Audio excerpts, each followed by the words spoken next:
You could have woken me up, said Ron crossly. You can come tonight. I'm going back. I want to show you the mirror. I'd like to see your mum and dad, Ron said eagerly. And I want to see all your family, all the Weasleys. You'll be able to show me your brothers and everyone. You can see them any old time, said Ron. Just come round my house this summer.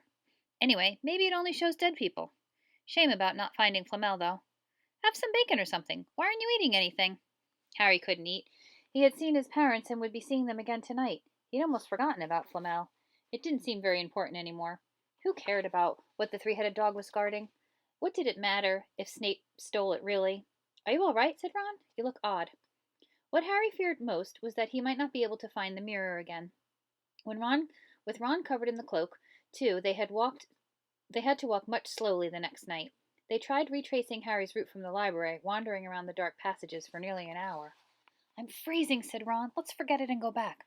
No, hissed Harry. I know it's here somewhere.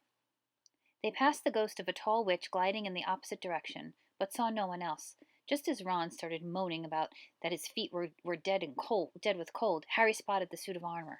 It's here, just here, yes. They pushed open the door. Harry dropped the cloak from around his shoulders and ran to the mirror. There they were. His mother and father beamed at the sight of him. See? Harry whispered. I can't see anything. Look! Look at them all. There are loads of them. I can only see you. Look in it properly. Go, stand where I am. Harry stepped aside, but with Ron in front of the mirror, he couldn't see his family anymore. Just Ron in his paisley pajamas. Ron, though, was staring transfixed at his image. Look at me, he said. Can you see all your family standing around you? No. I'm alone, but I'm different. I look older, and I'm head boy. What? I am. I'm wearing the badge like Bill used to. And I'm holding the house cup. And the Quidditch cup. And I'm Quidditch captain, too. Ron tore his eyes away from this splendid sight to look excitedly at Harry. Do you think this mirror shows the future? How can it? All my family are dead. Let me have another look. You had it to yourself all last night. Give me a bit more time. You're only holding the Quidditch cup. What's interesting about that? I want to see my parents. Don't push me. A sudden noise outside in the corridor put an end to their discussion. They hadn't realized how loudly they had been talking. Quick! Ron threw the cloak back over them as the luminous eyes of Mrs. Norris came round the corner. Ron and Harry stood quite still, both thinking the same thing. Did the cloak work on cats? After what seemed an age, she turned and left.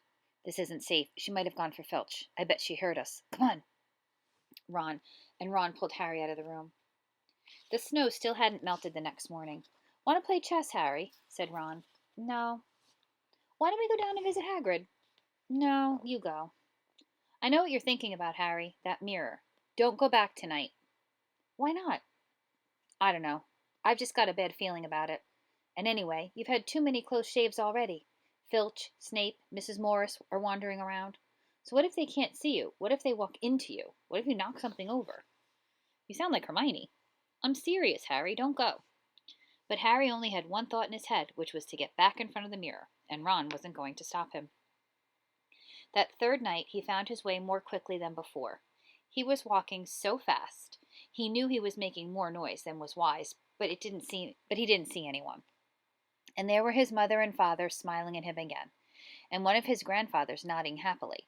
Harry sank down to sit on the floor in front of the mirror. There was nothing to stop him from staying here all night with his family. Nothing at all. Except... So, back again, Harry? Harry felt as though his insides had turned to ice. He looked behind him. Sitting on one of the desks by the wall was none other than Albus Dumbledore.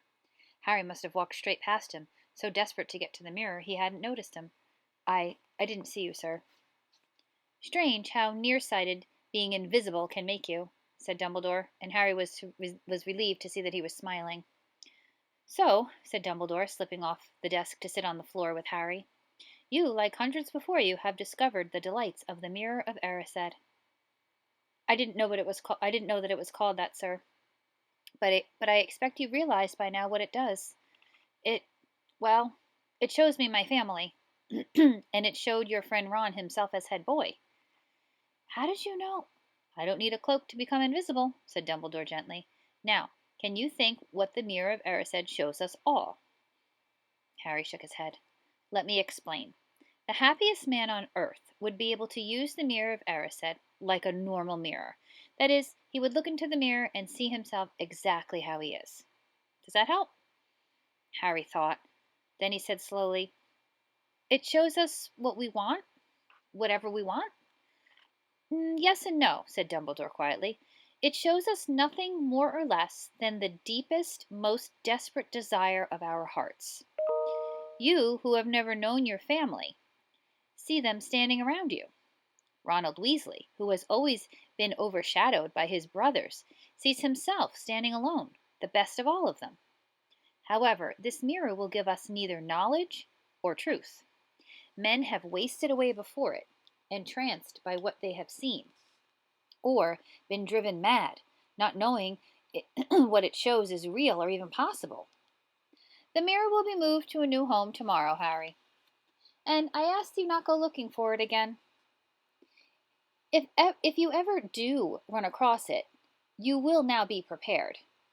It does not do to dwell on dreams and forget to live. Remember that. Now, why don't you put that admirable cloak back on and get off to bed? Harry stood up. Sir, Professor Dumbledore, can I ask you something? Obviously, you've just done so, Dumbledore smiled. You may ask me one more thing, however. What do you see when you look in the mirror? I see myself holding a pair of thick woolen socks. Harry stared. One can never have enough socks, said Dumbledore. Another Christmas has come and gone, and I didn't get a single pair. People will insist on giving me books. It was only when he was back in bed that it struck Harry that Dumbledore might not have been quite truthful. But then, he thought, as he shoved Scabbers off his pillow, it had been quite a personal question.